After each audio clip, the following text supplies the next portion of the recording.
রাজশাহীর সারদায় বাংলাদেশ পুলিশ একাডেমির police super Tanvir Salehin ইমনকে আটক করে ঢাকায় নিয়ে গেছে গোয়েন্দা পুলিশ। গতকাল মঙ্গলবার দিবাগত রাত 10টার দিকে ঢাকা মেট্রোপলিটন পুলিশের গোয়েন্দা শাখার একটি দল তাকে আটক করে নিয়ে যায়। রাজশাহী রেঞ্জ পুলিশের অতিরিক্ত উপমহাপরিদর্শক সারোয়ার জাহান এ তথ্য নিশ্চিত করেছেন। তিনি বলেন, গত রাতে ঢাকা থেকে ডিবির একটি টিম এসে এসপি তানভীর সালেহিন ইমনকে নিয়ে গেছে।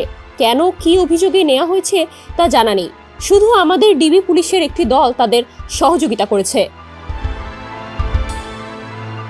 তানভীর সালেহিনের বাড়ি কিশোরগঞ্জে। তার বাবা বীর মুক্তিযোদ্ধা মোহাম্মদ ইকবাল করিমগঞ্জ উপজেলা আওয়ামী লীগের সাবেক সাধারণ সম্পাদক।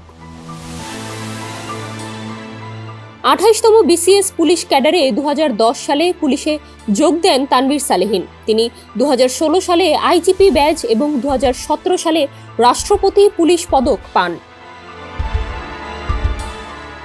কর্মজীবনে তিনি কুমিল্লা জেলা পুলিশের সেরা সার্কেল অফিসার হিসেবে পুরস্কৃত হন। 2022 সালে তিনি এসপি হিসেবে পদোন্নতি পান। এরপর তাকে ডিএমপির উপপুলিশ কমিশনার হিসেবে দায়িত্ব দেওয়া হয়েছিল।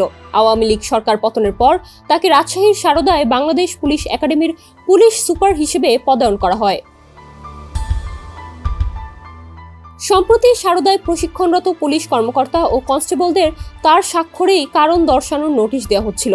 একাডেমির অধ্যক্ষের পক্ষে তিনি শোকজ করছিলেন। ডেস্ক রিপোর্ট, সমকাল।